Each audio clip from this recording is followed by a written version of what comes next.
And welcome everyone to the Shitlord Preachers podcast. This is episode 38. Welcome back, everyone. It is a new year. If you guys had noticed, we took about a week off there for the new year. I know we didn't really announce it, but figured people would mostly understand. But how's it going, Brooke? It's going well. 2019 is looking to be a very interesting year. Always good to be back on the podcast. I think we did the right thing by giving people the break in between. Even for myself, I work for myself, and I didn't actually get back into the office until probably Thursday of last week. Yeah, I think it Okay. was. Yeah. So yeah, I think it's probably a good idea that we gave the people, the week off. The people. The But yeah, people. for those of us who are joining us for the first time, the Shitlord Preachers podcast is basically where Brooke, myself, both former preachers, now reformed shitlords, basically come together, and we've had a lot of discussions regarding social, cultural issues, political issues, as well as any other issues that we pretty much want to talk about. We talk about what we want, similar to. There's a lot of podcasts nowadays are pretty much just two guys talking about stuff, but we keep the topics pretty wide. Um, but yeah, this is our 38th episode, the first one of 2019, and we're just going to kind of go over, I guess, a couple things that we've kind of reviewing last year, since this is pretty much the first full year we've done the show. The show started in July of 2017. Pretty much immediately, like, kind of following the election with of 2016, and we started to see like just a lot of the outrage, the culture has started shifting big time, and we wanted to do a podcast touching on that. If any of you guys who are our longtime subscribers look back far enough, it was just called the Amos Joseph and Brook Potter live stream. After about 3 episodes, we called it the Shitlord Preachers, and then we started kind of going. We tried going every other week and keeping it going, and then there was a little bit of a period into the summer where we kind of dropped off, and once we kind of getting into the fall and into the winter, we joined up with the Think Liberty Network for a couple months, and got into the podcasting, officially got into podcasting, and through that we eventually went in and been independent again, and now we're on, of course, on iTunes for those who are subscribed there. And now, here we are. We're trying to keep. We're going to be keeping more of a weekly schedule going forward, as well as we're working to get a lot of awesome guests on the show as well. So, and just we're also going to be on other people's shows as well as we go forward with 2019. So, lots of exciting stuff to be looking forward to, but what a year, Brooke. Yeah, I mean, the election really was the trigger. The election of Donald Trump, and basically the complete meltdown of the progressive left. And 2018, the battle lines have clearly been defined, as nothing is sacred anymore, right? Not even science. Exactly. Yeah. So, discussing a lot of these things, definitely, I think it's important. As a couple friends of mine, they say anybody who has a voice and you want to speak on these things, we need more people to speak rationally, to push back against these narratives. Even in the red pill community, they're trying to encourage people, start blogs, start podcasts, start YouTube, whatever, because these messages of sanity to get back against this generation's crazy is so needed. Especially all the attacks on men and masculinity and white cisgender, whatever the fuck it is. I mean, we have to kind of speak out against this stuff. So I'm excited. I mean, yeah, the lull that we had, I think it's fair to say that we kind of got bored. We were trying to figure out the format. So anybody watching the early stuff, it was kind of us reading news articles and commenting on that. But we've taken it far, and I'm looking forward to the show for the rest of the year. So it's going to be good. Going to the moon. So yeah, I mean, looking at it, I'm looking here. Yeah, pretty much we started off at episode 9 at the beginning of the year, and we were pretty much We started having guests. Our first guest of the year was, I mean, we did a little bit of a different thing, being our schedule was a bit different, but I had sat down with Hapa Supremacy, who've pretty much become good friends of the show, and just I've stayed in contact with them. We had them on, and then from there on out, we pretty much were cranking through. We had a bunch of guests. We had Sarah Gosney, who has the book. What is it? All the Cool Girls Are Anarchists. We had Sarcasm and Liberty, which was Josh. We had Minding Freedom, who's now actually he's moved on to being uh, he's rebranded himself as the Badger Man. Now he does mainly gaming stuff, so he's kind of moved away from the political commentary scene, which is understandable since a lot of people tend to get kind of dragged into feeling like just politics can get pretty negative at times. Um, but I don't know. We try to have fun with it, so to keep it lighthearted. Uh, and then, of course, we had sort of one of our first major interactions with Think Liberty was with our friend Chris OG. Had him on talking about some things, and then Was it Killian? We had Killian on. Yep. Let me see here. I'm just looking through the episodes. Yeah, no, we had Mike Ursery, Mike Right. The ginger. Liberty Ginger. Liberty ginger, yeah. Yep. And then of course then we joined up with Think Liberty where we started interview we had a few guests all in a row. Actually, we had Twitter side, Killian, and then Eric, who was our full-blown black flag anarchist, which was interesting. Haven't had a guest since, but we're working to we're having some guests that we're working on with the new year. Pretty much just kind of getting things rolling again with this new year coming out. A couple people we're talking to. There's a we'll just say there's a larger YouTube channel that we've been following for a little bit that we're going to have on the show. We're hoping to get this changed over to a Sunday stream instead of doing a Monday stream because of guests. Not many people can get on a live stream on a Monday morning versus we could do it on a Sunday morning, which is more applicable for guests. So that's going to be coming very soon, hopefully next week or the week after. So yeah, I mean, there's a lot of interesting stuff there. Also, I mean, if you get some changes with us individually, for those of you who follow me on Twitter and such, you'll see I do contribute on a weekly basis to Think Liberty still. As an article writer, I do their weekly news roundup for Asia. So if you guys want to check that out, you can definitely find that on my Twitter as well. I don't know, anything you've been having going on, Brooke, for the year as a result of Shitlord Preachers? I mean, not too much. Some interesting discussions with some friends, and I mean, there are a couple of people.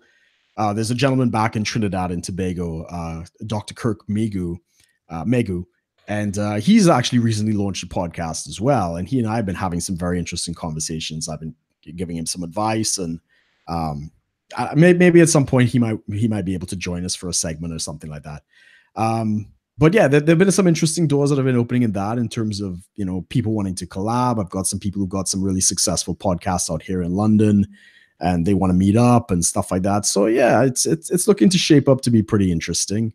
And I mean, for the most part, it's been really good to connect with all these people. I'm glad the guys over at Think Liberty is still kind of, supporting us, and, they've been really good, really encouraging.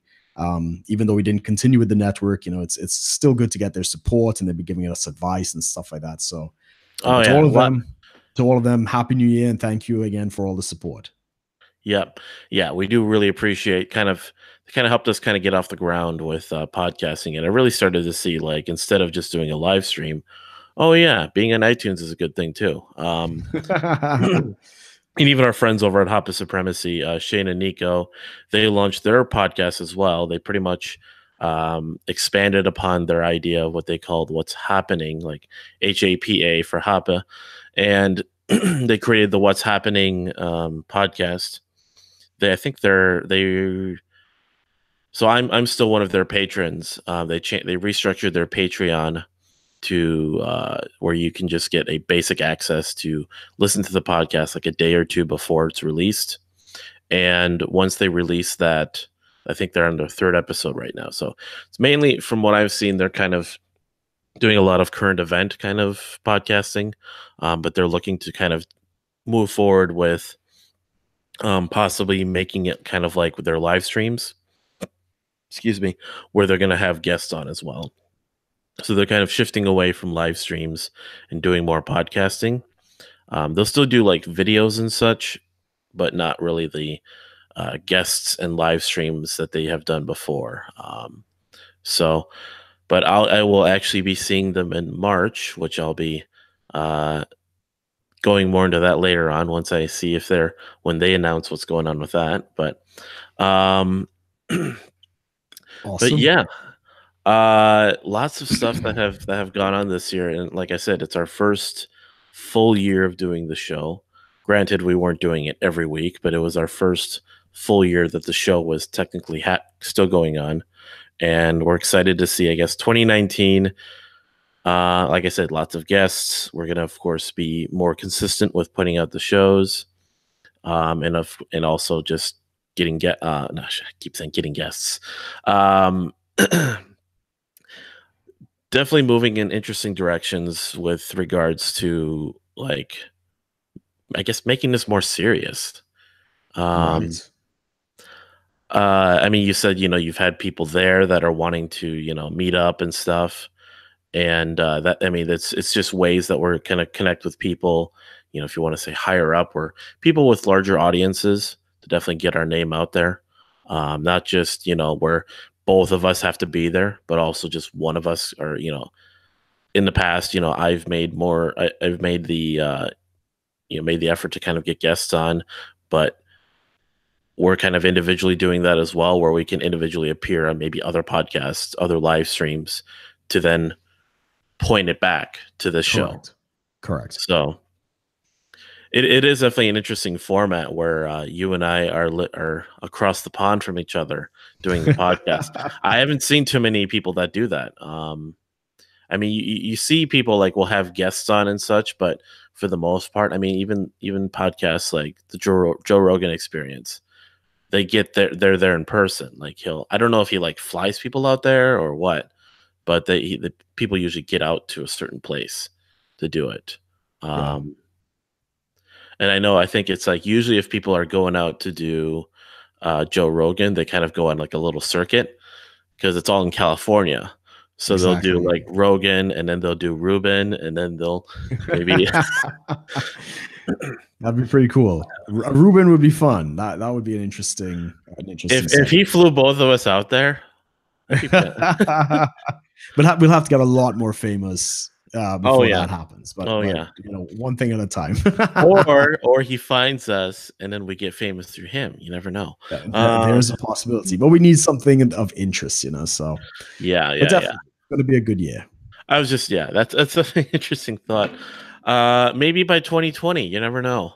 Maybe with the way things can go, especially in the political or even just the commentary realm, a lot of these podcasts and shows people are doing, you just, there is that element of just kind of going viral a little bit. You got to hit the right, hit something at the right time, at the right moment, the right place, whether it's a certain event, a certain thing that you talk about, and it just clicks with enough people that it takes off.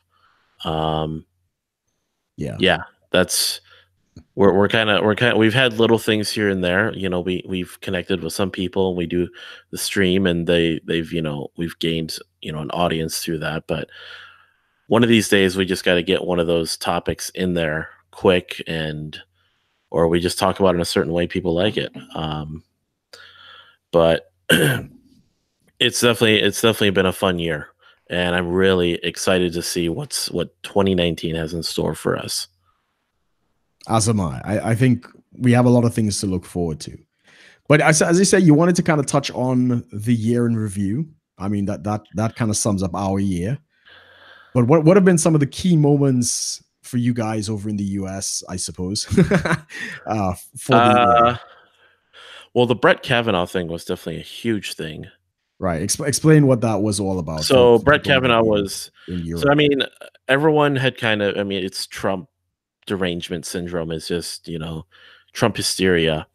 Uh, so everyone kind of knew like one of the big things with the Supreme Court was Trump was going to have a huge opportunity to start appointing judges that essentially are going to line up more maybe on the conservative side with his the more Republican ideals.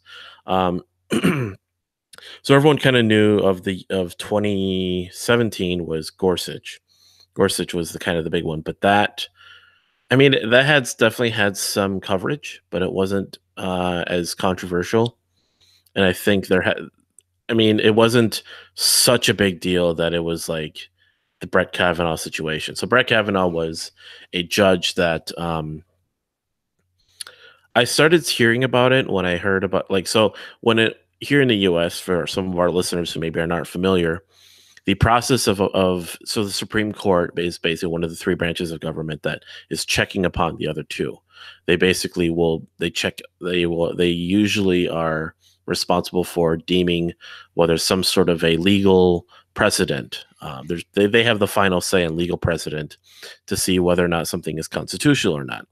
So a lot of sort of landmark decisions that they've made over the years have been things that have sort of charted the course of how we go about our legal system. Like, for example, uh, the right to counsel, even if you can't afford counsel in a court of law, well, that was through a Supreme Court decision. Um, I think even like Miranda rights. So when you see in any movies or TV shows in America, you see cops will read them their rights. They're now called Miranda rights, and that was as a result of a decision of the Supreme Court to basically say, anything you say or do can be held against you in a court of law. Um, you have a right to counsel. If you cannot afford counsel, counsel will be provided to you. All these different things. So a lot of, I mean, that's just small things. You have a lot of thing. I mean, one of the big landmark decisions in recent times had to do with the quote unquote legalization or constitutionality of gay marriage. It's technically it's constitutional, although it wasn't technically legalized, um, but it is legal. uh, they basically interpret aspects of the Constitution. So, anyways, Brett Kavanaugh was a judge that Donald Trump had appointed this year, and the one of the first moments I heard about him was Kamala Harris, senator. Yeah, she was basically questioning him. So the Senate will confirm the um, the candidate. They sit him down, they walk him through, decisions and such. Basically, they're trying to it's an interview. Vetting. Um, yeah, it's vetting him to make sure like he's good. Um, and so the first time I really heard about it was I saw some video on Twitter where Kamala Harris who's a Democrat, hardcore liberal, started to question Brett Kavanaugh by saying, "Could you name a law where a man's body is being controlled without his consent or something?" Basically, she was trying to flip the Abortion abortion argument. argument. Yeah, to say, is there a point where it may now? Unfortunately, Kavanaugh didn't think of anything right away, and I think it was just a dumb question because it's very pointed. It's definitely to get him to make a political statement, which judges are not supposed to have. Judges definitely have their leanings. Like that's just, I mean, people have biases. That's just nothing we can work around. But to make a Supreme Court justice candidate to make a political statement is just not what you're supposed to do. Granted, when they go through the specific decisions, you'll see kind of where they lean on certain things, but they're supposed to try to be as impartial as possible. So if they make a decision, they can't just say, "Well, abortion's wrong because it's wrong." They're supposed to analyze and talk about like, okay, the rights and the the amendments, looking at the Constitution, how precedents are set.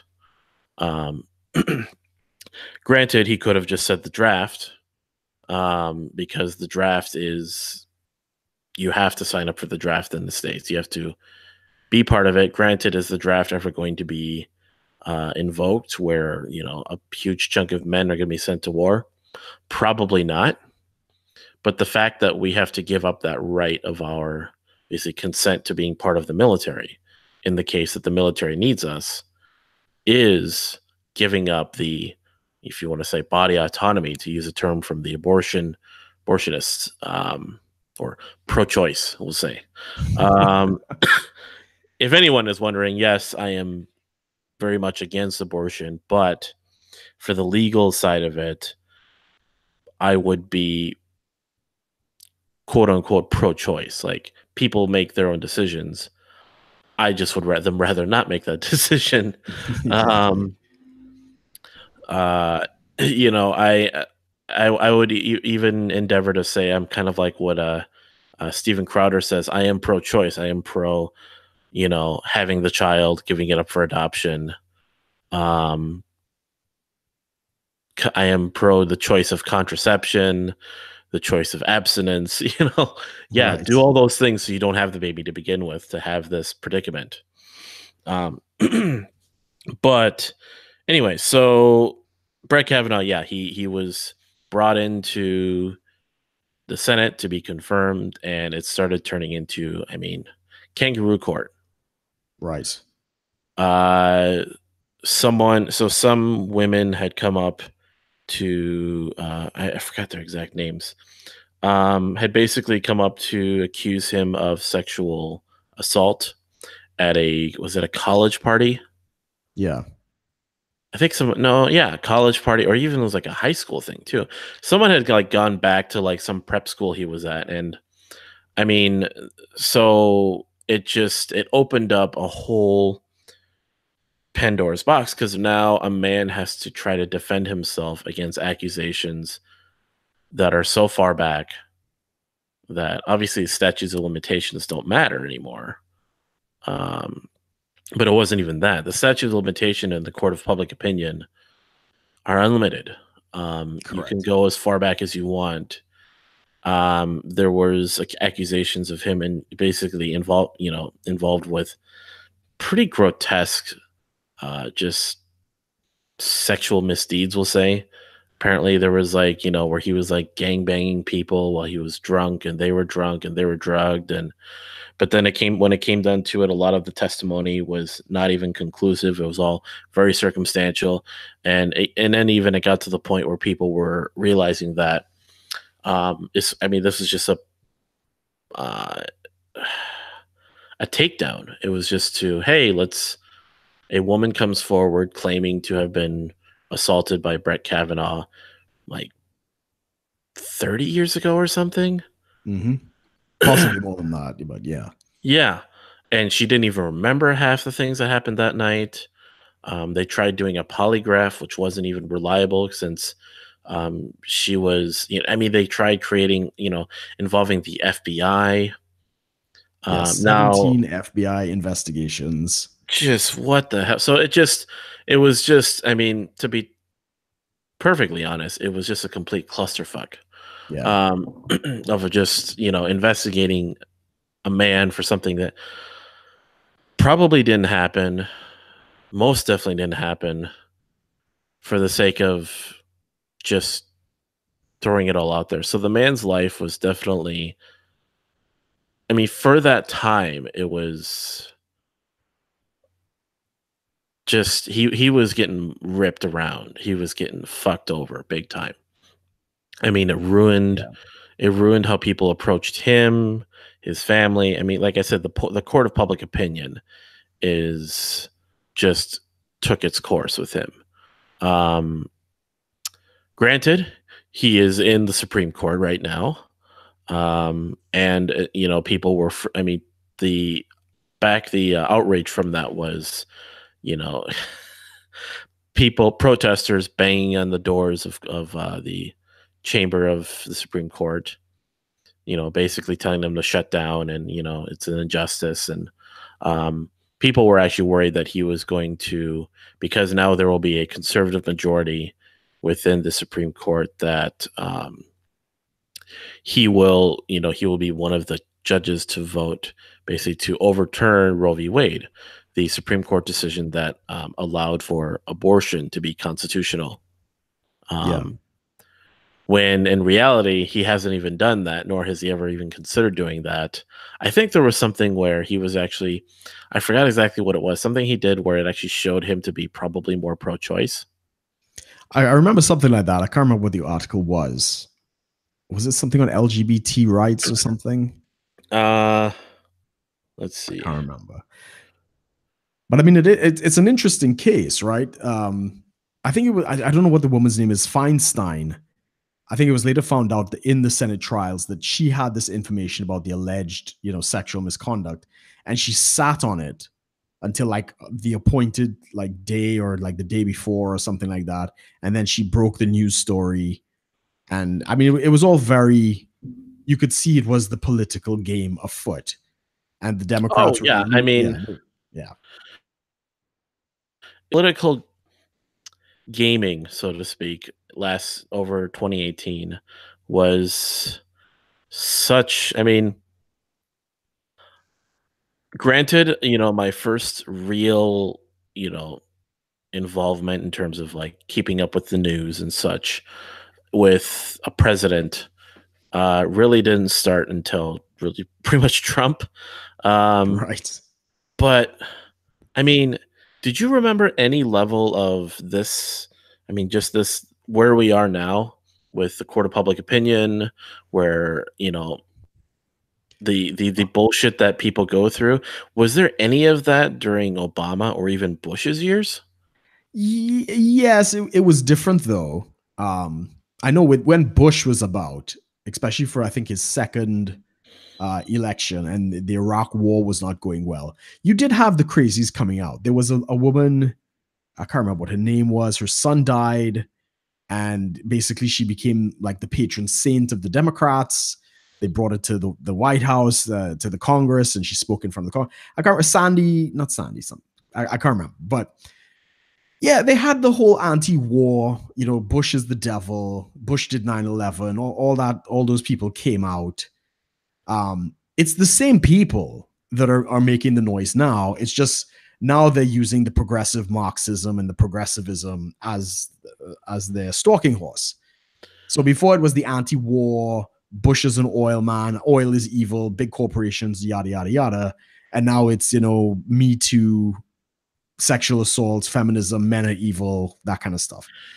It's got to be social media that's the big factor. No, I think it's the schools. I think because this stuff is coming out of the schools, especially in the US and elsewhere. Because like I'm on social media out here in the UK, and we do not see the kind of garbage that like Vox and was it Mother Jones and all this other shit. All of that's American, Right. right? Yeah. All of that is American, right? Now we do have the crazies out here as well. We have it in the universities here, all the gender nonsense and gender studies and this bullshit and whatever. Um, but it's in terms of media source and where these are all writers coming out of American institutions that are writing for these blogs and other things like that. So I think that's the heart of it. And yeah, because of that and the likes of Twitter and Tumblr and these other places, that's where the people are picking up on it. Yeah, I mean, I will say though, I mean, the PC double down is definitely at an all-time high.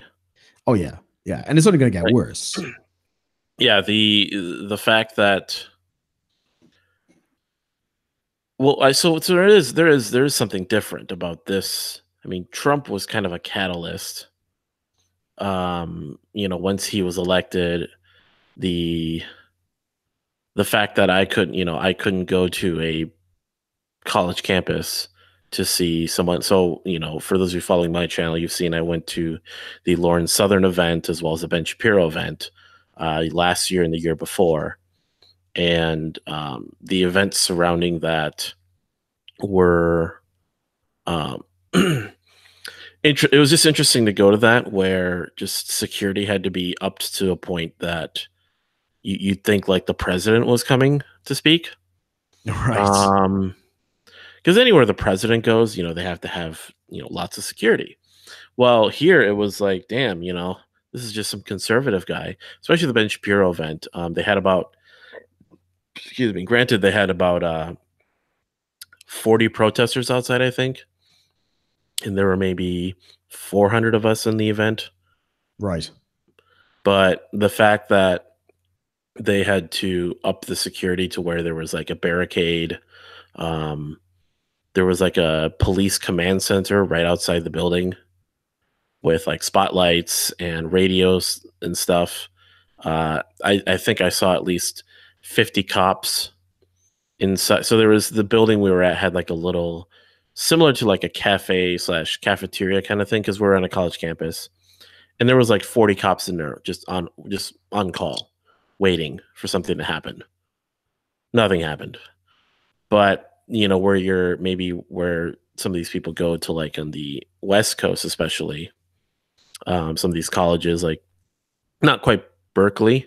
Well, Berkeley too, but I mean, some of these colleges, they actually have to protect, these speakers. Yeah. Um, I don't think I've ever heard of that before.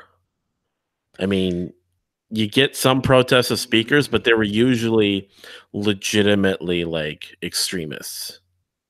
Like, That's a tough call because I know like is it Robert Murray, the guy who wrote the Bell Curve? Uh I mean, that's considered extreme, pretty right. edgy in some It, cases. it definitely is edgy, but he's had his contingent of protesters, I think, since the 70s.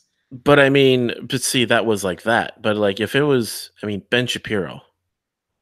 Yeah, no, it's the same protesters, right? So the people who are going to protest the author of the Bell Curve are going to protest Ben Shapiro, no matter who it is. They're going to protest. If you're not, a complete communist, they're But I basically going to mean, protest you. he even pointed out that under Obama, when he would go and speak at things, he got nowhere near the protesters. Correct, correct. So this was the point I was actually going to make. It is the same people who are protesting, but what has changed is the Obama era. For some reason, and I don't know what it is, but this is why I think there was a shift in academia. So the academic shift always used to be, oh yes, America is racism. We need communism to have a truly fair society, yada yada yada.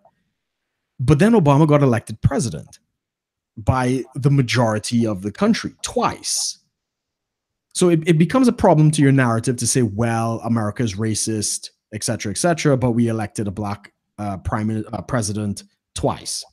So the definition switches. Racism is no longer, discrimination against one's ethnicity and skin color. It is now prejudice plus power.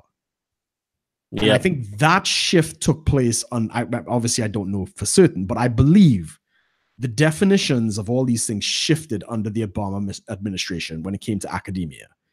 And that is why we have this group of, the progressives that we have now aren't even based in reality. Like they can't even agree on the very definitions of words, right? They eat their own. Right. They eat their own, as the left will always do. Well, the progressives, not necessarily left, but on a more extreme scale, I think. Yeah, and this was the point I was making, is before Obama, the most liberal progressive thing to do on race relations was not to see race. It was treat everybody by the content of their character, right? Martin Luther King Jr.'s speech. But for some reason, since the advent of the Obama administration, race is being colorblind is now racism for some reason. Because you're not acknowledging it. You're not acknowledging the color. You're not acknowledging the struggle. Correct. Therefore, you're being blind to race. Right. Which is bad. Is a form of racism in itself. But then, so if anyone's ever seen Lauren Southern recently, at least, now she's working more on the documentaries and such, which is good. But one of the things she put out there, she put out a clip, and someone said it was like if you've ever seen the show The Office, she said she had have you seen like clips of it or anything? I might have done. I don't know the show. So like, I mean, the style of the show is like the way they go about shooting it, the characters are sort of responding like it's a show, because there's the little clips where they're like talking to the camera. Um, but there's so one of the characters in there, Jim Halpert. He's kind of like this guy who's just playing pranks in the office. So they says she had a Jim Halpert moment where, like, if something is so ridiculous or so weird that you just look directly into the camera and make an expression like, really? Well, Right. his character in the show The Office always did that. So there was a moment where so Lauren Southern is at some event, and a bunch of students are approaching her, and she's talking to them, kind of one of these, like, just what the hell, what WTF, SJW moments. And they called her a racist, and she said, why am I a racist? And they say, what do you, so then she started asking, like, they asked her, well, how do you define race? I know the clip you're talking about. Yeah. So then she says, well, race is obviously like ethnicity or skin color. And then, oh, you said race is skin color. It's like, Racist dog. Yeah. Yeah. Camera quickly pans to her, and she kind of does one of these, like, just a look like, really? Like, Yeah. this is what I'm dealing with? That was done a lot in the show The Office, where like Steve Carell's character would do something outrageous, and this guy, Jim Halpert, one of the office workers, would look at the camera like, here we go. Like, this is happening. So she did that, and people thought it became kind of a short little meme there, but that's it. Like, if you define race, just the definition of the word. Yeah. The word is racist. Yeah. Yeah. I mean, I don't know if you saw my video about understanding what race is. Yeah. I don't know if you saw the video I did on the left doesn't understand context. So smart, stupid people don't understand context. Yeah. I saw that. I use that exact same clip. And this is the world that we're living in, where context doesn't matter, where the words, we're not even speaking the same language because we don't even have the same definition of the words, right? And you can't deal with these people, right? I somebody coined the phrase that these are the new Calvinists, in the sense they just think they're morally superior to you. They're not here to have a conversation. They're here to speak at you, convert you, the dog, into us, the chosen people of God, right? This is the mindset. And you and I, both as former preachers, ever dealing with Calvinists, we know what a head beating the wall experience that can be. Yeah, this is what we're up against. It's a huge part of why we even started the show, was because we started to see a lot of the issues we dealt with in the church are no different in politics, and just the social, socially and culturally, a lot of these things are just the same. Just the way people think about reality itself. Basically, how people interpret, like, reality, what is going on in the world, what is pragmatic, what makes sense, what doesn't make sense, why this is this way, why that isn't this way, why people behave this way. Worldviews, how people, like, if you have a certain political view, that affects your worldview. If you have certain theology, as we used to talk a lot about, you would have a different worldview. A person who maybe views salvation and heaven and hell in a certain way affected how their worldview, affected how they talk to people. In the same way, if you have a more, nowadays the progressive mindset changes your worldview to see that the world is just a bunch of power dynamics, a lot of hierarchies that are all out to get you. It's all about oppression. It's, the oppression Olympics, victim mentality. I'm throwing out all these words, and you say these things, and this is just the reality that you're in. The left tends to see everyone is a victim in some way, except for straight white men who have all the power, all the money, and all the privilege, supposedly. Yeah, but then if you really, except in the NBA, except in the welfare system, right? Except in what is it? Workplace fatalities. War. Yeah. War deaths. Yeah. I mean, Um, we could go on. we could just, yeah. I mean, I remember. I mean, the new Jordan Peterson clip, it's which is I think is matched his Kathy Newman interview. Was the I don't know if you've seen this. It's like a few minutes long, and it's just this woman that's like basically trying to get him to admit like white men, and he's like, "Well, how can you like hold just because white men occupy the top 1% of the richest people in the world? On the flip side, they also are the most that die, most deaths, and most workplace deaths, most Most welfare, homeless. homeless, suicide, war. It's like just because you see it on one end doesn't mean it's not going on in other ends. There's you know no Yeah, victims on that's the from others. the Gentleman Quarterly interview. The interviewer, can't remember her name, and I think we were interviewing Killian, and I actually brought it up, and it's like, yeah, if you haven't seen it, you really should look at the entire thing. But that Yeah, clip in particular, where he dismantles this idea of the male dominated patriarchy, where she puts forward the argument that, well, so many CEOs, so many people, rich people and stuff like that, these are all men, and he's like, you're taking an extreme amount of a few exceptional men and trying to apply that to the whole. And he goes right, on to right. list all these things. But yeah, it's a fantastic interview. But yeah, I mean, and then of course there's plenty around Jordan Peterson. I mean, he had been going on his 12 Rules for Life tour with Dave Rubin.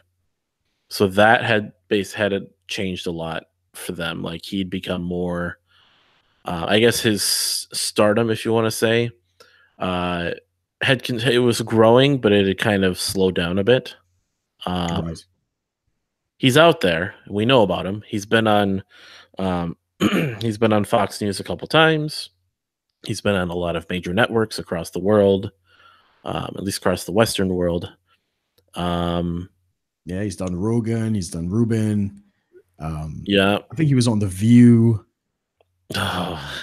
I mean, he's done a lot of stuff over here. Well, obviously, the Kathy Newman was a big one. He did this one with GQ. So yeah, I think he peaked. I think in 2018 it was the year of Jordan Peterson. Yeah. Like probably 2016. Excuse me. I think the character back then was probably Milo Yiannopoulos, Mm. And right? now And he's just where is he? yeah, you don't hear about Milo again. Then I think Ben Shapiro was kind of striking it out in 2017. So it was all the thug life and stuff like that. And I think 2018 was Jordan Peterson and possibly Dave Rubin. Although I don't think Rubin is probably as well known. He's not on TV as much and stuff like that. Yeah, But he that's was. how I I mean, see it. because he's with Jordan Peterson, and I mean they've continued to partner up, especially with this whole Patreon thing. Yeah, Um, definitely, definitely. I mean, this has now, been the year of tech censorship from the big tech giants. I think yeah, that's pretty much late last year, going into this year, you're seeing a lot of tech censorship. I mean, you saw a lot of channels taken down. You saw pretty much the adpocalypse was peaking big time.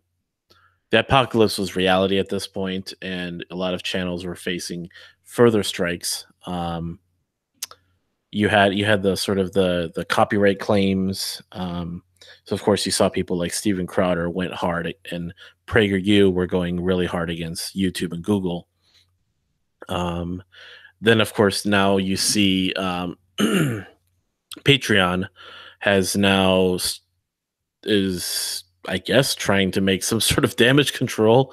Uh, they've with the banning of was it Milo? Was Milo on Patreon? I don't he know. he was the first. So, but the one that's triggered this one is Sargon of Akkad. Sargon of Akkad, as well as a few others. So a lot of these other, these channels that were part of what used to be kind of called the skeptic community, or a lot of these commentary channels, um, Patreon tried to retain them, when in reality, as a result of Sargon, a lot of patrons just left the platform, regardless of Correct. whoever they were supporting. So a lot of these patrons, you saw Matt Christensen published a lot of the contents of his conversations with Patreon, The um, transcript. the transcript that basically brought a whole shed light on a whole bunch of issues that they were having, where they were, I mean, they basically were saying it doesn't matter if it's on our platform or not. we can just do what we, pretty much saying our will is sovereign in regards to Pretty our much. our Patreon, our people who utilize Patreon. I mean, he was basically saying, I'm losing people because of your PR shitstorm. I think he pretty much lost all the ground he had gained in 2018, with the growing number of people who are funding him. So, of course, you had the rise these you had Subscribe Star come in, and that kind of helped. But then PayPal ditched them. So I think they had fixed that. Um, oh, before we go further, we do have a Patreon and a and a Subscribe Star. There are people that are still using it, and the tiers are the same on both platforms. So if anyone wants to, if it, we do ask people consider to donate to us. We do have basically $1, $5, and I think $25 tiers. I think there's actually four, but we haven't had to talk about it too much. We're still a pretty small channel, but if anyone who is listening that wants to consider donating, you could check out Patreon or Subscribe Star. We just started those late last year, and we're hoping to that takes off going into this year. But so hopefully we go under the radar of Patreon. But yeah, you had a lot of this going on, and of course you had us where Ruben and Peterson have come forth to want to create some sort of alternative. Now, one thing from the Red Pill community that I thought was a good point about this is the fact that they felt Richard Cooper was basically saying it's probably better to create a system that is running off of the blockchain, a decentralized crowdfunding platform, so that you would have no fear of censorship. Because when it comes down to it, nothing against Rubin or Peterson, but they could still censor people. You still can't, and this is what came out in the Matt Christensen's interview. There's a great rendition that is read by Sargon and V. I don't know, where basically Sargon plays the part of Matt Christensen and V does the part of whoever the woman was, and it's very funny because V puts on quite a show. But they make the point that they themselves, Patreon, are subject to the rules and regulations of the big processing companies, which is Visa, MasterCard, American Express, Discovery, whatever. And she never got fully into it, but they're basically saying that sometimes the pressure doesn't come from them, it comes from these higher ups. Now, I saw the video with Richard Cooper, and he's basically saying that we need to have like a decentralized a payment processing system, which is great. I love the idea. The problem is you can't remake Visa. You can't remake MasterCard on a distributed network because that's never going to be mainstream. No. I mean, it's hard enough getting people to trust you with your credit card information in the legitimate world. So if you're going to open up this blockchain, and basically have it as a distributed network of processing, you're going to have a hard time selling it. So, I mean, the cryptocurrencies are probably the only things that can do that at this point.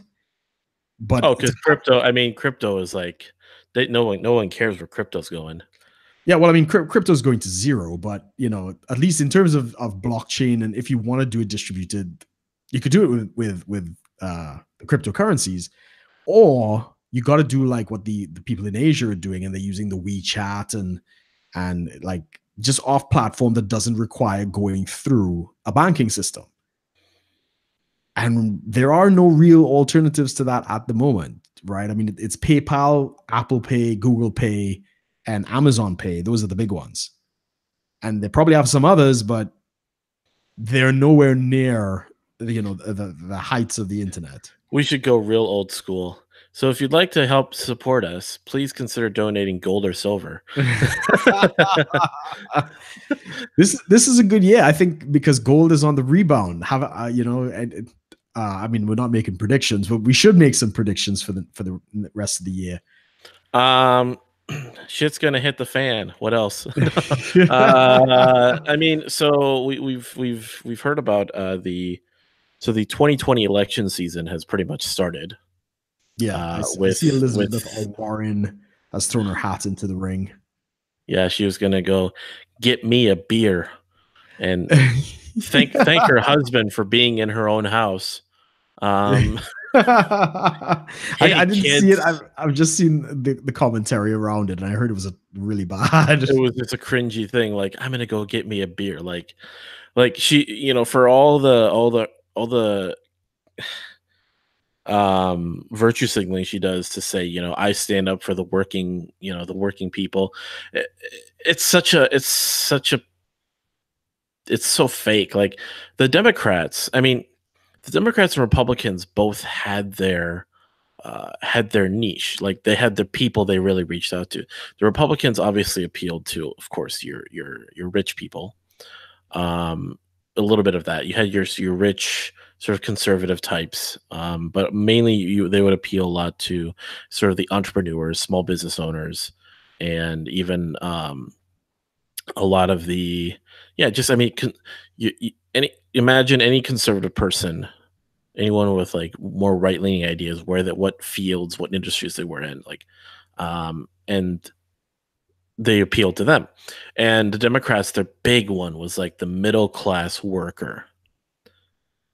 Just the people who are working in just regular jobs. A lot of the whether it's manufacturing, retail. I mean, they even tried to incorporate a little bit of like kind of the sort of the new workforce. So a lot of your minimum wage workers.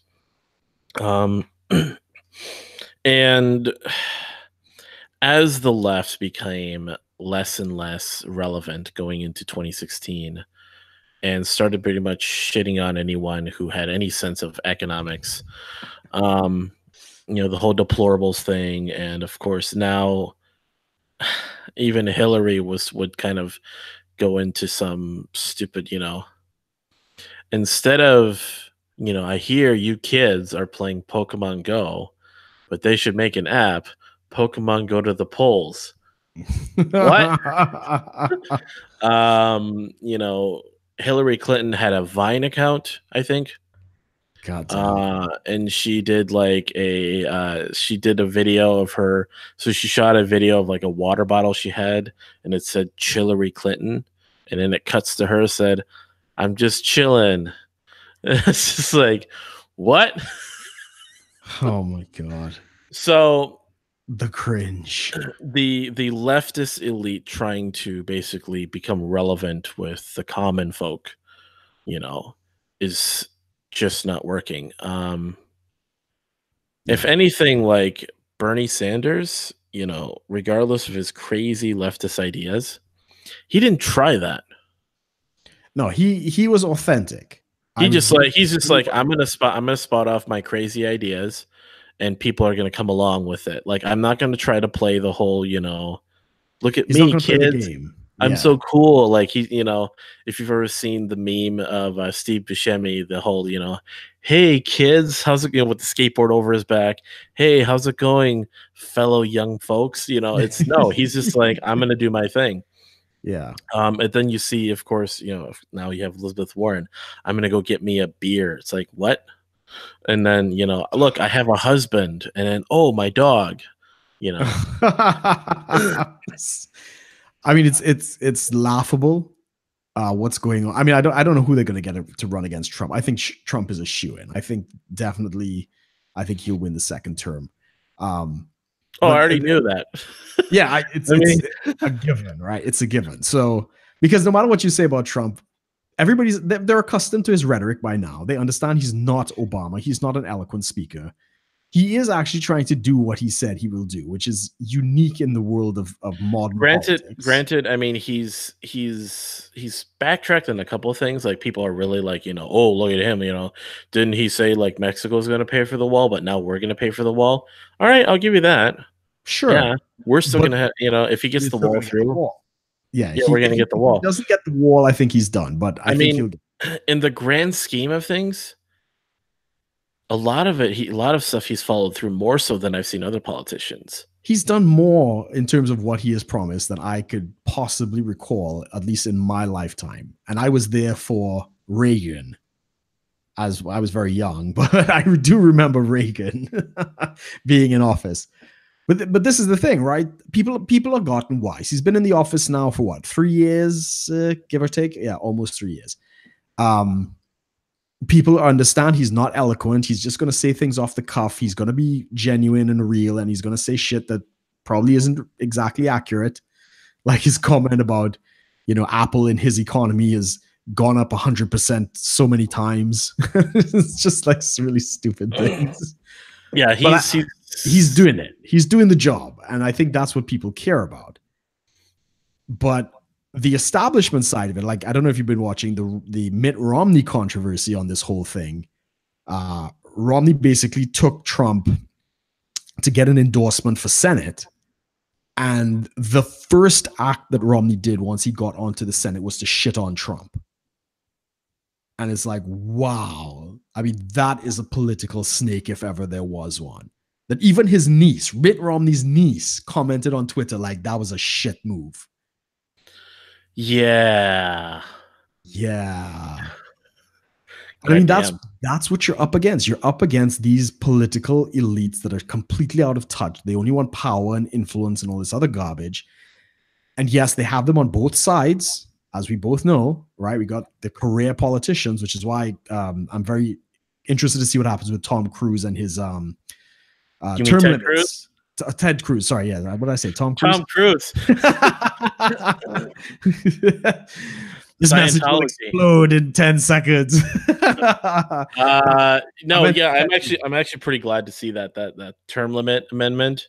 So it's funny. Yeah. The Republicans are coming out with with the term limit amendment idea, which is very libertarian of them. And then the left is trying to push the abolishing the electoral college, which is like I think is like crazy leftist, nonsense.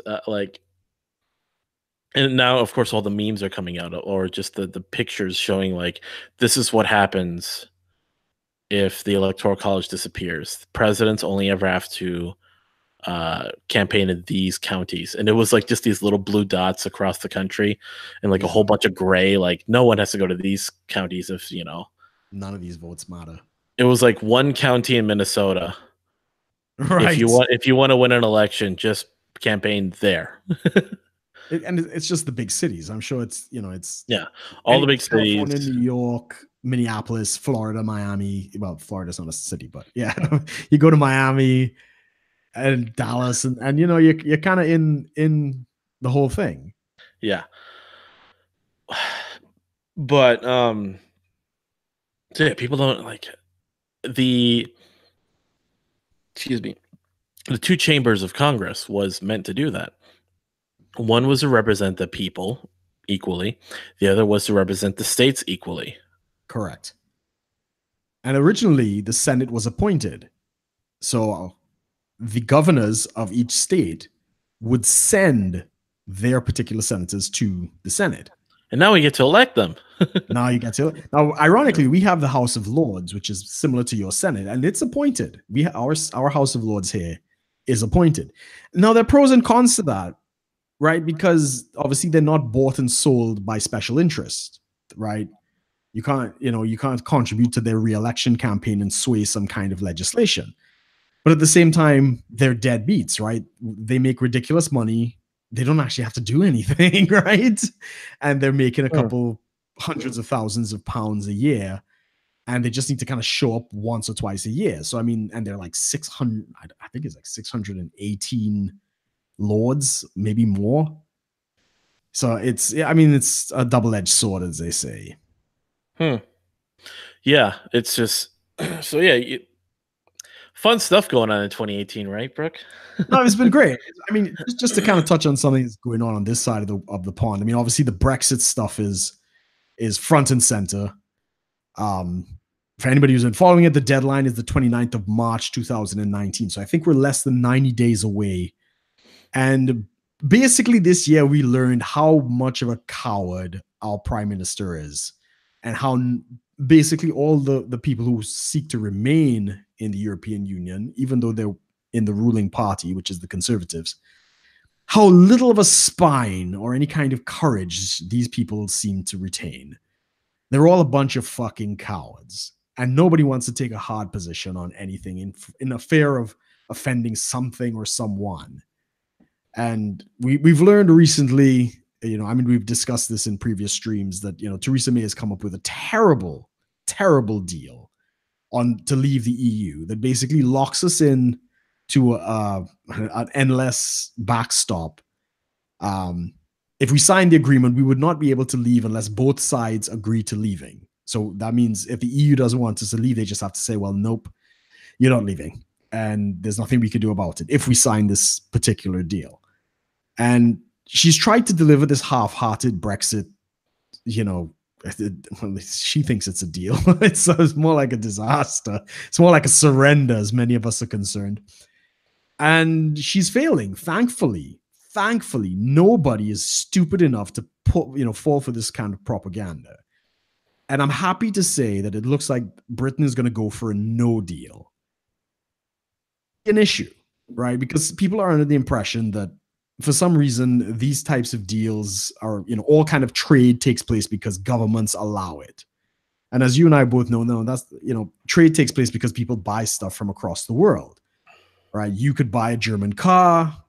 You don't need the government's permission or a license to buy a German car. You choose to buy a German car, and that's what ships across. That's what trade happens. It happens at the people level.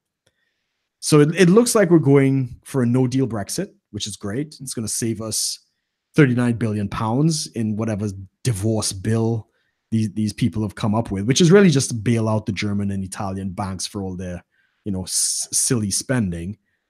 But this way we don't have to spend any money. We instantly fall in on WTO terms, which means that no more tariffs than about 2%. And we can backlog all the trade deals that the EU already has in place with places like Japan and Canada and stuff like that, and basically say, well, look, nothing's going to change. If you agree that everything is fine with the deal you had with the EU, we'll just continue to maintain that, and that becomes our new trade deal. And that could be done within a matter of months rather than years. So it looks like 2018, we learned that our prime minister is spineless. Prediction for 2019, no deal Brexit. Britain is prospering. The collapse of the euro, the collapse of Europe. Britain becomes the lifeboat of the European continent. It's very possible, in light of the yellow vest protests taking place in France right now, that are trying to oust Macron, who's the president, the leader. If he gets ousted, the person who comes in is probably going to be Marine Le Pen, and she wants out of the EU as well. Frexit. It's going to be Frexit. So the big ones are Frexit, because I think France is the third largest economy. So if Britain leaves, they'll become the second. So Germany's the first, but then it was us, or is it France? Anyway, so they're in the top. So it's going to be a Frexit, an Italexit, and a Grexit. Right, so that's Greece, Italy, and France. They all went out, and possibly, quite possibly, and because the elections are coming out in Sweden just now, and you know the history of nonsense that's gone on in Sweden, there might be a referendum for Sweden to also leave the EU. Swexit? Swexit, yeah, exactly. It's going to be Swexit. Now, they're not as big an impact because they didn't adopt the euro and stuff like that, but they are part of the single market. So it'll have some of an impact, but it's not going to be the end of the world if Sweden leaves. It might just save their country, because in terms of refugees coming into Sweden and the amount that they've taken in, there are a lot of problems in Sweden because of the refugee situation. No way. Who would have guessed? So yeah, those are my predictions as well for going into 2019. And I mean, it'll be interesting if we have an election. I think we're voting in the UK for the deal, the exit deal, any day now. It's been postponed as long as she can, because she's basically trying to bribe everybody to vote for her package. But once that fails, that's it. Right. And Europe has already said they're not going to talk to us again over this issue. They've already made their position clear. That's it. It's a rough breakup, man. And I mean, it really doesn't have to be, but it's not a surprise because Europe wants our money. They don't particularly want us to leave. In fact, they're pretty shocked that they allowed the referendum to begin with. But Yeah, yeah, I mean it's interesting though. I mean, how long has the EU been around?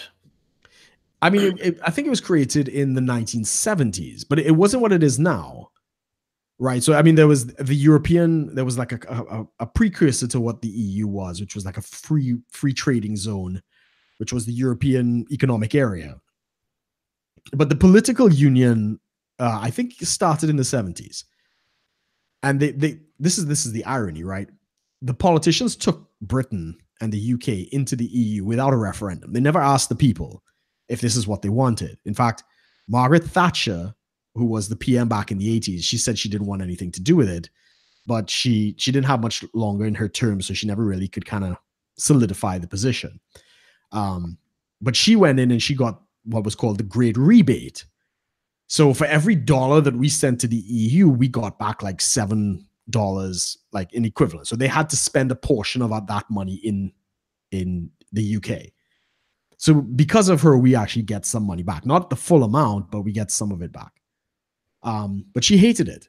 She never wanted us to be in that because she understood it was handing over sovereignty and our courts and all of our regulations and importing exports and our ability to make trade deals. You're handing it over to another country that's run by unelected bureaucrats. So of course she's not Yeah. going to like it. That tends to be the direction now, as you're seeing, at least in Europe, you're seeing now sort of people are realizing, oh, so huge, just bureaucratic nightmares of, quote unquote coalitions and whatnot and unions are just not really a good thing. Correct. Because it's like, oh, now we have the same currency that is, running across all these countries that have completely different economies. Correct. I think the big one of the first huge problems I learned about with the EU was the fact that Greece had a way they did about their economy versus Germany, and that was a Yes. big, and that's just, I mean, that's a huge difference that the currency couldn't really take care of. It's like it's kind of like what's going on with California, In a uh, way. Yeah. in a In a way. way. Yeah. I mean, granted, we've had a longer time being together, the U.S., but it's it would be if imagine if we had 50, the 50 states or 50 countries that operated their own currencies, then joined together under the US dollar, and California did what it did. Then you'd have a problem. But of Yeah. course, the US as it is now, we kind of adjust for that, but it still has its problems. Well, you'll have a unified monetary policy, which is Right. across the country, it's one set of interest rates. You have one central bank.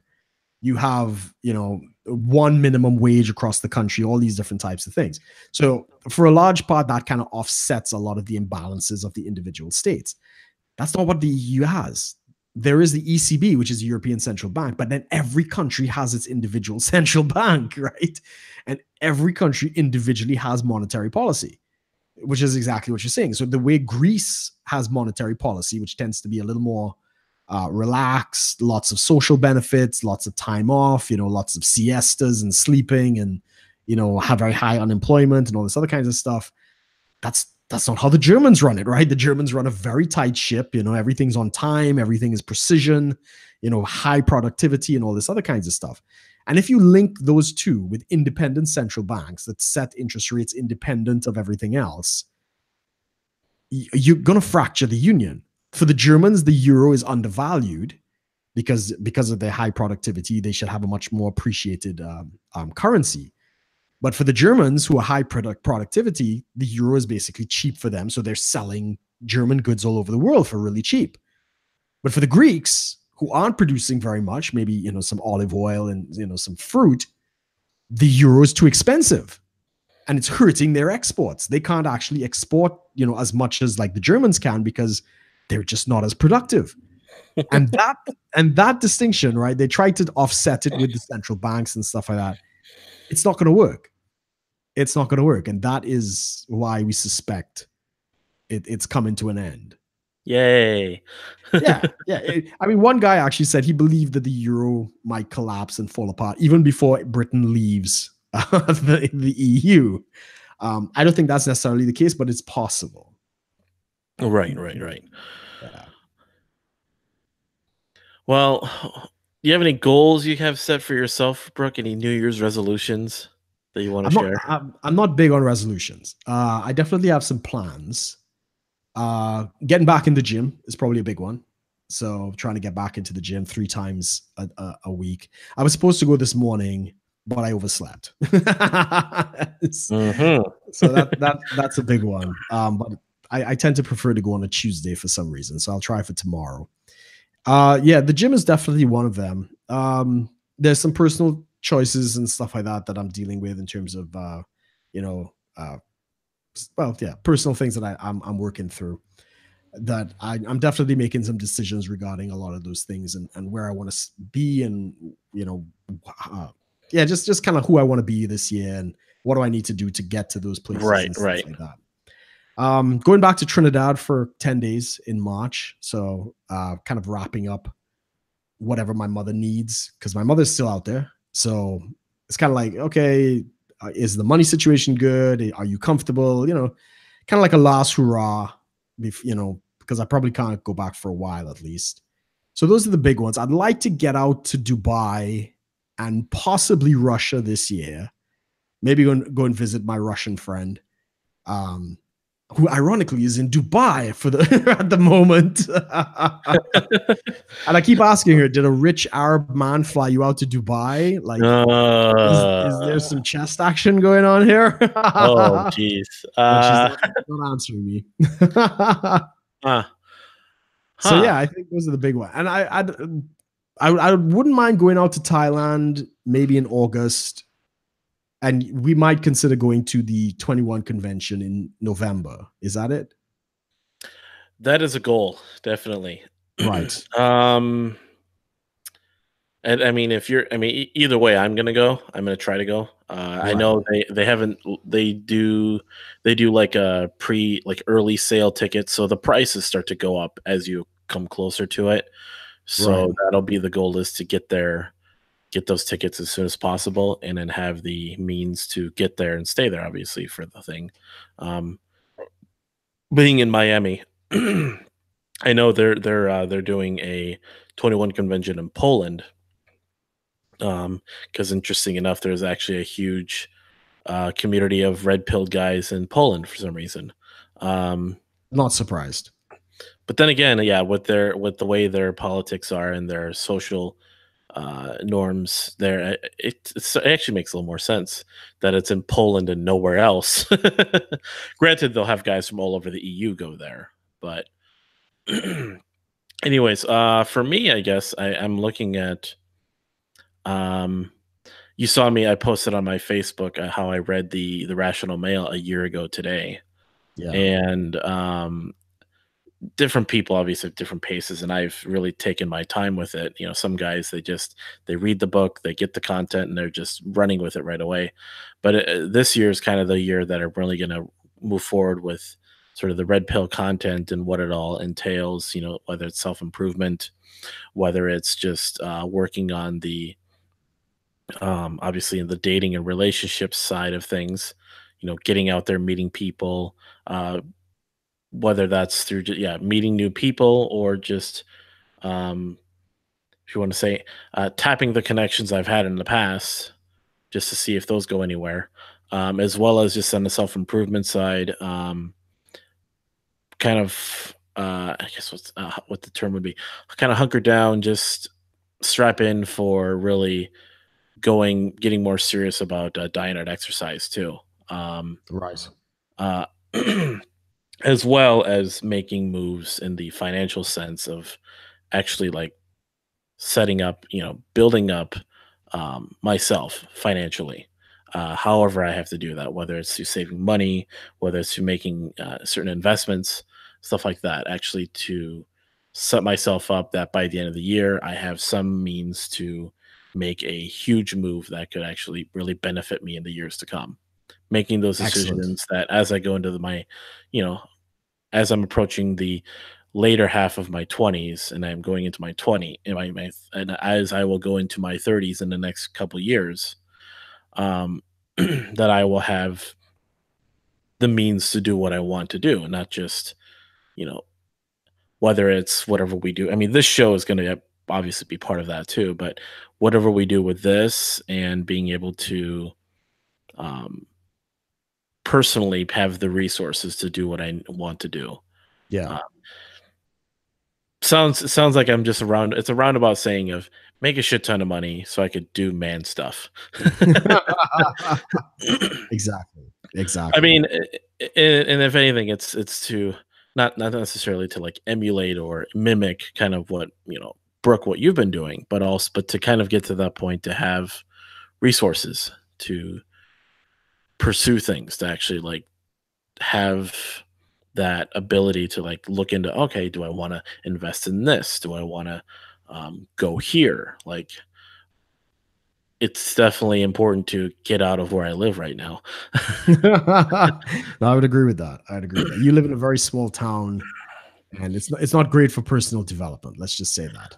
Yeah, and whether I decide that I need to move into the Twin Cities area, whether it's I'm just going to move closer back to my hometown, which is considered closer to the cities.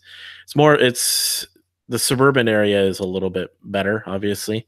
Um, just I mean, as a temporary thing to maybe something at the end of the year, maybe something the next year that I have the resources to, okay, do I move into the cities to a nice place on my own? Do I move to another city? Do I move to another state? Good questions. Good questions. Maybe I want to move to Texas. I don't know. I don't know, Ooh, man. what's in Texas, man? There are a lot of things in Texas. I'm talking I'm speaking in terms of just Is she hot? no, not like that, not like that. More so, I mean, obviously big city, lots of people making connections, that's a good thing, but Yeah, also cities and states that have those lucrative opportunities, we'll say. I agree. I agree. I Um, think that's, yeah, very important. I mean, Minnesota, it's really just Minneapolis, St. Paul, and Yeah. that can only go so far. Do I want to? Not like I would go to like New York City or like San Francisco or something. I would probably want to go, like I said, like Dallas or something would be a good place because that's not quite ruined by the leftists yet. With enough, maybe I go to Miami since Miami doesn't have, Florida doesn't have income tax either. So state income Yeah. tax. Yeah, state income tax, yeah. Although you have to learn to speak Spanish in Miami. There's less and less English spoken in Miami. Hey, I already know two languages, a third, and I know some Spanish already. It'll be a good way to practice. There you go. That and Spanish women are great, man. I think you might have a really good time out there. And plus it'll be closer to Trinidad if you ever visit. So Right. Well, I'm not going back to Trinidad in a hurry, but we'll figure it out. yeah. Hey, if I'm on the East Coast, like in Florida, it's a little cheaper to fly out to London. It would be. It would be. It'd be cheaper for me to fly out there as well because Miami is like a big hub for American Airlines / British Airways. They tend to connect in Miami or Right, Fort right, Lauderdale. That tends to be the connection. So right. So yeah, so there's that. I mean, and of course, I mean the 21 convention is in Florida. So there's right, that. Uh Not that it's just because of that, but there's definitely, making myself able to make those decisions, make those moves without much, struggle, so to speak. Where it's like, agreed. hey, I've got the money, I've got the savings, and now I can do things. And okay, what's the opportunity where? What do I want to do there? Correct. So forth. I mean, whether that involves this show or, I mean, this show is going to continue on. We're just going to keep going with this. But whether that involves this show or not, I could go to different places and do different things. Um, Correct. Correct. I mean, that was basically what I was looking for. When I had my life in Trinidad, which pretty much fucking sucked. Um, I kept trying to make deals because I understood that deal making. Ironically, I learned this from Donald Trump. is, it's how you make big money, right? Either you're in sales, like some kind of commission sales, where you can, work your ass off and either sell a lot of cars or houses or whatever, and you can make a lot of money that way, or you make deals with rich people, right? You sell them shit that they want and stuff like that. And that was always the goal, to have enough money. I mean, I'm not loaded by any stretch of the imagination, but I'm in a position now where if I didn't work, I could survive indefinitely. Like, I have enough money coming in from other sources that I don't need to work. But I'm not living the life I want. Obviously, there's more. But yeah, you have that mindset, bro. And as long as you pursue it, yeah, and you're at a good time to pursue it as well. So, because I had to start much later than you did. Yeah, I know you've stories we've talked about. You've definitely you made some attempts at different things. I know at a younger age than I'd have thought I was, and Yeah. I kind of felt like, man, I'm way behind. But now that you say that, I'm like, okay, maybe I'm not so far behind. No, no, you're not. You're not. You got better people, you got better understanding, better knowledge, and you're in a better country. Like, the country I was in was pretty shit for making deals, because it was the kind of place where people would say one thing today and then tomorrow they change their mind and there's nothing you can do about it, because we don't Right. really, yeah. I mean, you have that in the US, but not as much as I had to put up with. So you're in a much better position. Take full advantage of it. That's my advice. And we got to get you out of Amsterdam or something. I think that'll be pretty cool. Yeah, sorry, you cut out there for a sec. Sorry, say that again. No, I was just saying that, yeah, pursue what you want to do. You got good people and you got the right mindset. So do that. And, if anything, try and fly out to Amsterdam. I think you'll have a good time. It's either Amsterdam or Thailand, isn't it? I think Thailand, you'll have a better time for less, but getting there is costly. Yeah, you gotta figure out all the money that way. We'll Yeah. see. We'll see. Yeah, so 2019 has a lot in store for us, not just for the show, but also for us individually. Um, and yeah, um, I mean, like yeah, you and I have talked about different things, whether the different things I want to do and different things you're going to be doing. So we're both pretty excited with that. Um, Yeah. but yeah, One of the things I'm doing this year is I'm actually getting my driver's license out here in the UK. So that's going to be that sounds so weird. Like, because to us Americans, like the driver's license, you're getting that by 16. Well, this is it. I have my driver's license from Trinidad, right? But It doesn't it's not, transfer. it doesn't transfer. So I got to go back to the beginning and get my driver's license. And I've never So, needed it, because right. London has great transport, right? It's got the trains, the underground buses. It's 24 hours, so it's great. But I'm now just outside of London, so I'm in the state of Essex. It's a little different, and it's kind of like, well, I might actually need this sooner than I think. Right. Yeah. And what is the car situation like, and what is the car market like in the UK? Because it's not like here you can just pick up a shit car for $500. Oh yeah, yeah, yeah. We have that here. We have a very similar car market out here.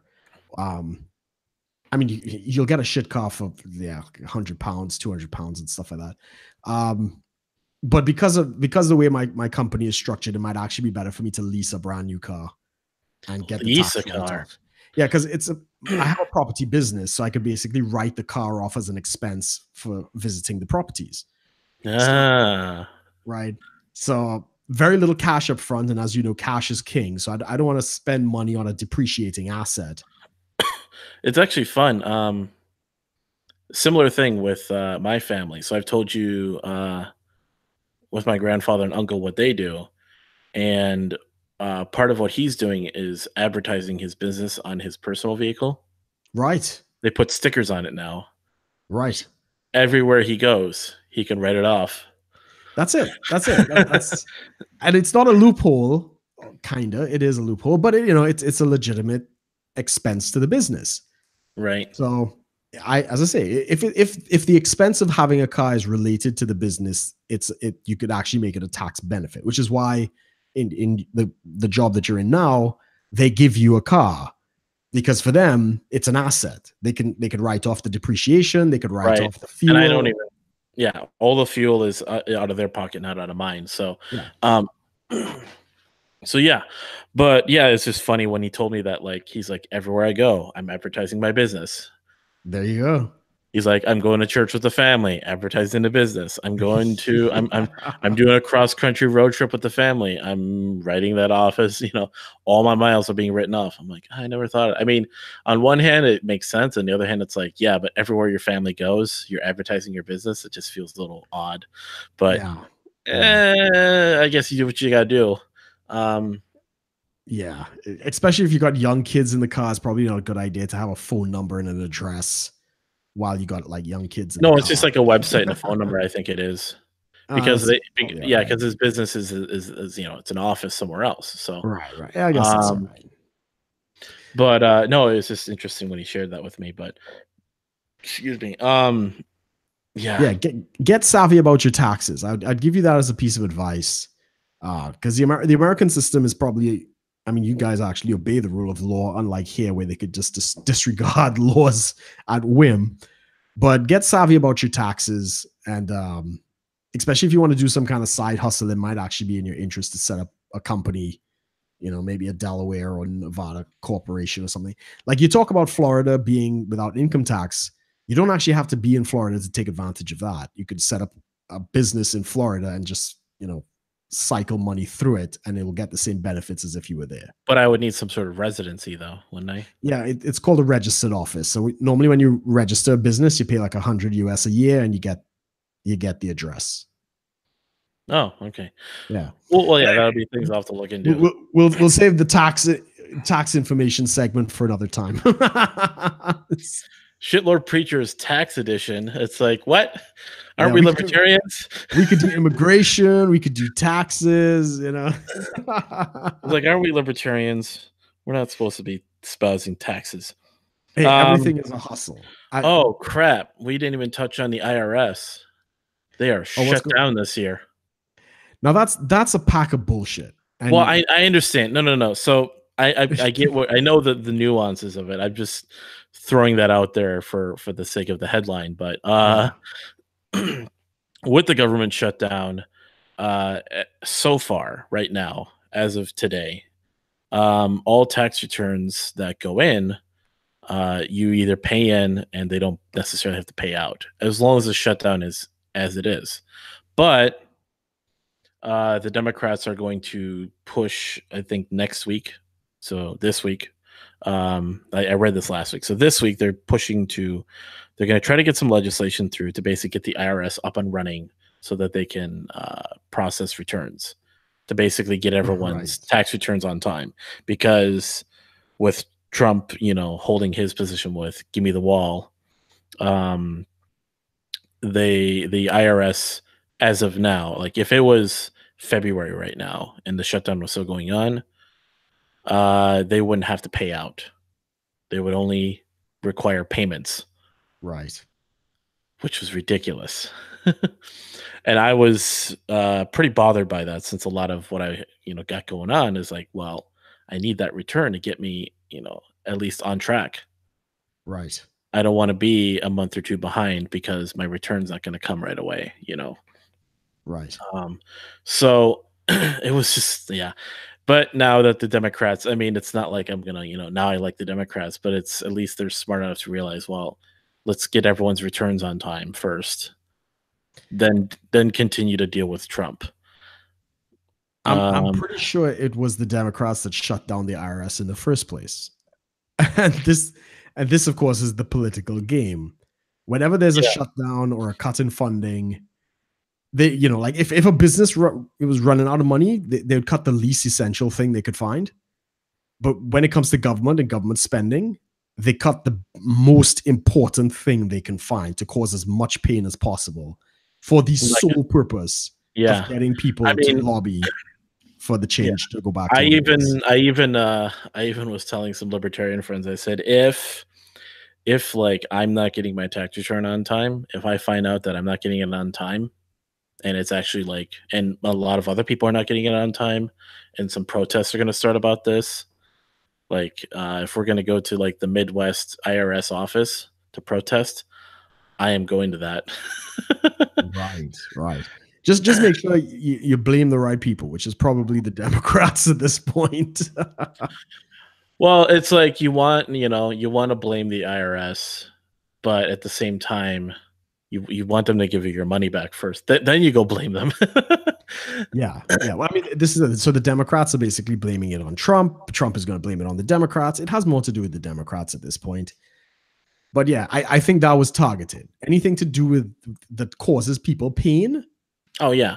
yeah, is the Now the general public is going to see that and go, shit. yeah, and they're going to try and put political pressure on either Trump or the Democrats, depending on what side they're on.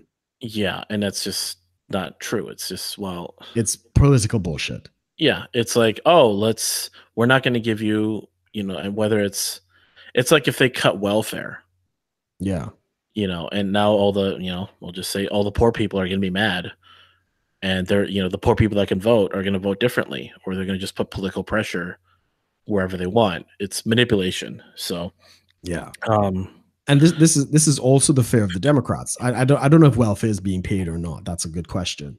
But if it isn't, the Democrats have more to lose because people have to go and find jobs. And they can't afford to let people actually get off the welfare rolls because that's how they pay for their voters. yeah, and then I'm seeing a lot now.